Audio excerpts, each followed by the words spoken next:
For this conversation, please ask me a series of questions about my belief that my manager should like me, and I will try to answer the question. Then you follow up with another question in the Socratic method, and so on. Please go. Sure, I'd be happy to engage in a mock Socratic questioning session with you. Let's begin with your belief that your manager should like you. Can you tell me more about why you hold this belief? I hold this belief because I am less likely to lose my job if my manager likes me, less likely to get in trouble, and more likely to feel successful and approved. I see. So, it seems like your belief is based on the assumption that your job security and success are closely tied to your manager's opinion of you.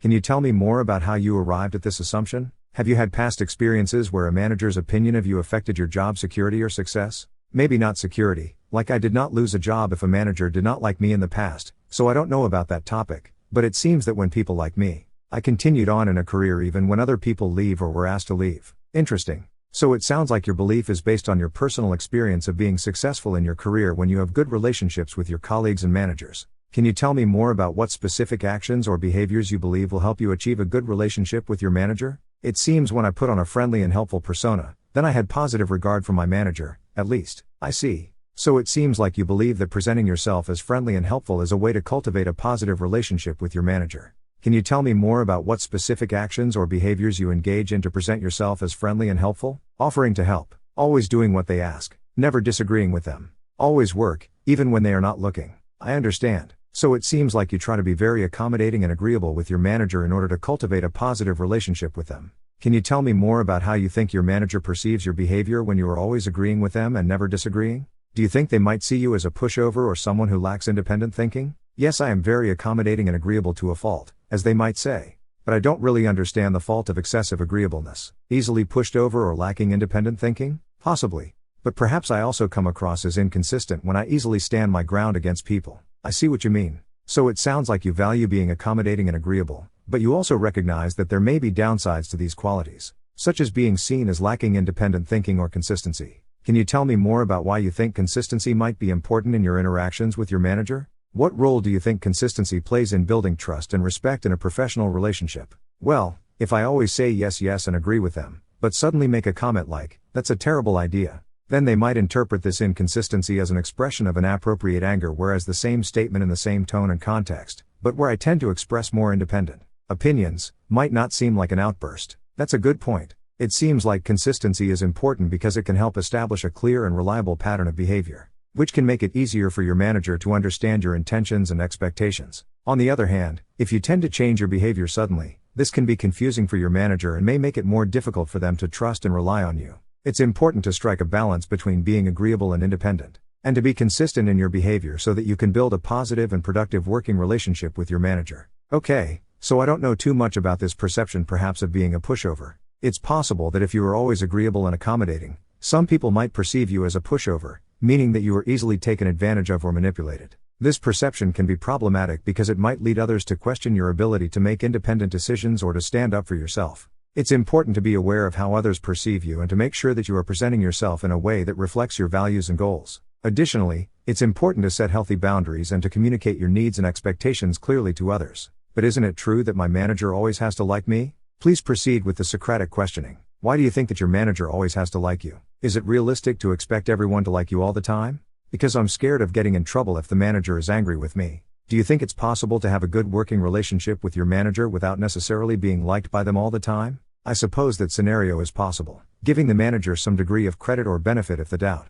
What are some other ways you could establish a good working relationship with your manager besides focusing on whether or not they like you? I mean, they like me because I get the work done. How do you know that your manager likes you because you get the work done? I guess I don't know that. It's pulling apart the concepts like, I really don't like this employee and I'll get rid of him if at all possible, but he gets the job done so I'll tolerate him on the one hand. And leniency for errors because he can do no wrong if the manager likes me, on the other. So it sounds like you're saying that your manager may like you because you get the job done, but you're not sure if that means they will overlook any mistakes you make. Is that correct? Yeah, I guess I'm not really sure how important positive emotional regards is, or how objective a person might be in terms of outcomes divorced from the personal experience of work. That's an interesting point. It seems like there may be a difference between how important positive emotional regard is in terms of subjective experience versus objective outcomes. Would you say that you value positive emotional regard from your manager more for how it makes you feel, or for the tangible benefits it brings, such as job security or promotion opportunities? Probably the former. At some level I could not care less about my objective success. While I act as if I care, I feel that I really just want to feel good and enjoy my present moment. And positive regard seems to actualize my aspirations. It's understandable to want to feel good and enjoy the present moment. However, it's important to also consider the potential long-term consequences of prioritizing short-term positive regard over objective success. While positive regard from your manager may make you feel good in the moment, it may not necessarily lead to long-term success or career growth. It's important to find a balance between seeking positive regard and also working towards your long-term goals and objectives. Okay, so let's take a scenario where the two conflict. Say I make a plan to spend my time on training new skills that will situate me for an opportunity in a different branch of the company, and my manager is not happy about that, or some other example of prioritizing my long-term career goals and objective success over positive regard, or over my manager liking me. I'm not sure where that decision leaves me. Interesting scenario. Can you tell me more about why your manager is not happy about you training for new skills in a different branch of the company? What has their response been and how do you feel about it? It's just an example to flush out this concept of reducing the relative importance of my manager liking me. So, in this scenario, my manager begins to dislike me for whatever reason one person might not like another person. Maybe he sees me as deceptive, and taking advantage of his trust to advance my own career at the expense of this district. Or maybe the manager sees me as impudent, arrogant, or I remind him of someone who was cruel. He gives me the cold shoulder, ignores my emails. He stops asking me for advice and includes other people in the inner circle of the interesting and important initiatives. How would you respond to your manager's behavior towards you in this scenario? Would you feel compelled to change your behavior to try to regain your manager's positive regard? Or would you continue to prioritize your long-term career goals even if it meant sacrificing the positive relationship with your manager? There is an old proverb that says, "My son, if the king's anger rises up against you, do not leave your place, for gentleness assuages great wrath." In accordance with my agreeable nature, I would be inclined to dig into the boring, so to speak, and mind my own business. Perhaps the manager would come to respect and esteem me again. However, your question is quite precise. I suppose I am afraid of this very question, and lowering the value of agreeableness, and being liked by other people, in my own mind. Perhaps advancing my career would be more important than working in an environment where people like me. Let's continue with the Socratic questioning. 1. Do you believe that being liked by your manager is the most important factor in your career success and advancement? 2.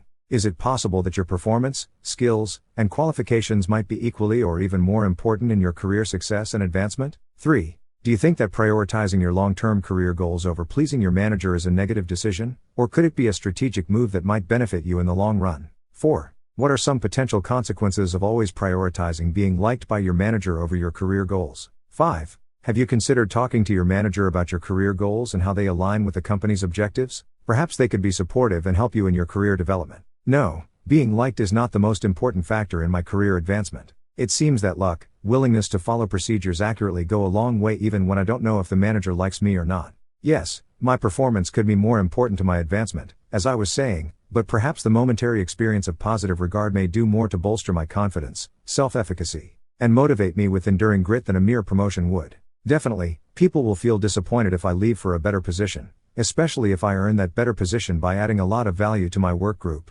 Possible consequences of prioritizing agreeableness includes, as we have said, that my manager may begin to doubt my independent thought, or fear that I will not have thick enough skin to do what's best for the company. We can end the Socratic questioning now, but please respond to this last answer of mine. It sounds like you recognize that being liked is not the most important factor in your career advancement, and that your performance and skills are crucial for your success. At the same time, you value the experience of positive regard and believe that it can motivate you and boost your confidence. It's important to find a balance between these two factors, and not to let the fear of not being liked hold you back from pursuing your career goals. It's also important to remember that not everyone will like you, and that's okay. It's important to focus on doing your best and adding value to the company, and let the results speak for themselves. As for the possible consequences of leaving for a better position, it's important to be aware of them, but ultimately you need to do what's best for yourself and your career. Okay, I would like you to explain the format of your questions using the Socratic method, so I can engage this kind of strategy. You started with an open question, tell me more about why you hold this belief.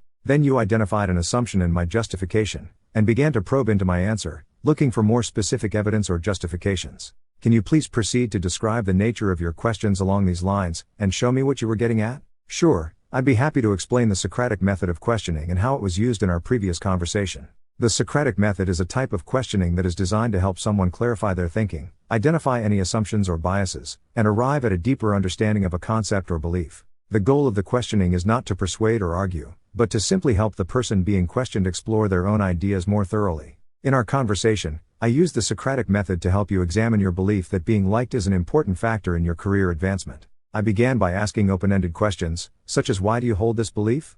And can you give me an example of how being liked has helped you advance in your career? As you answered these questions, I listened for any assumptions or biases that might be underlying your belief. For example, when you mentioned that being liked helps motivate you and boost your confidence, I probed further by asking, but can't promotions and raises also boost your confidence and motivate you? This was an attempt to challenge the assumption that positive regard from others is the only way to achieve these outcomes. Throughout the conversation, I also tried to ask more specific questions that required you to provide concrete examples or evidence for your beliefs. For example, when you mentioned that your manager's liking of you has helped you receive promotions, I asked, can you think of a specific instance where your manager's positive regard for you led to a promotion? Overall, the goal of the Socratic questioning was to help you examine your belief in the importance of being liked and consider other factors that may be more influential in career advancement. Excellent answer. Please continue to give further analysis of your questions. Thank you. Another technique I use is to ask questions that challenge any inconsistencies or contradictions in your reasoning. For example, I might ask, you mentioned earlier that being liked by your manager is not the most important factor in your career advancement. But now you are saying that the momentary experience of positive regard may do more to motivate you than a promotion.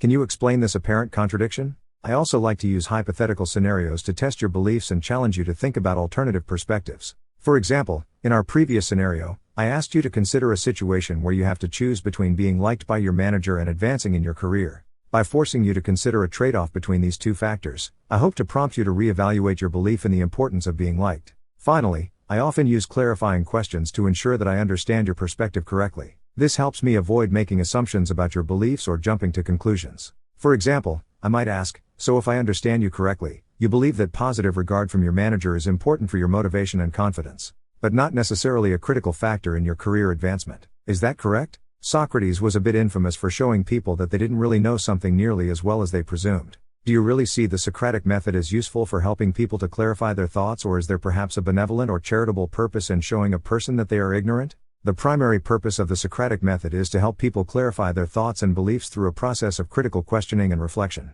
While it is true that Socrates was known for challenging people's beliefs and exposing their ignorance, this was not done with a malicious intent. Instead, Socrates believed that by exposing the gaps and inconsistencies in people's thinking, he could help them to arrive at a more accurate understanding of the world and themselves. In other words, Socrates saw himself as a midwife who helped to bring forth knowledge that was already latent within his interlocutors. He did not claim to have all the answers himself, but rather believed that truth was something that had to be discovered through dialogue and questioning.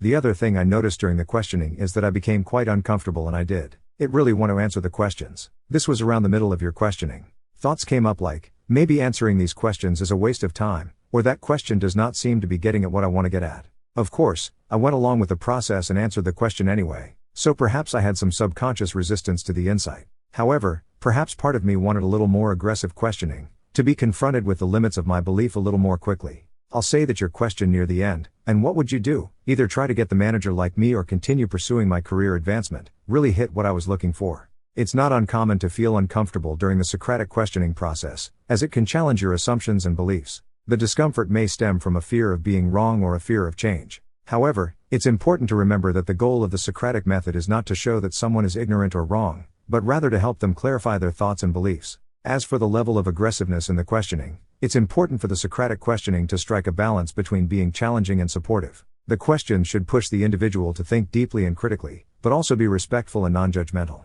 In the end, the Socratic questioning process can be a powerful tool for gaining clarity and understanding, even if it may be uncomfortable at times.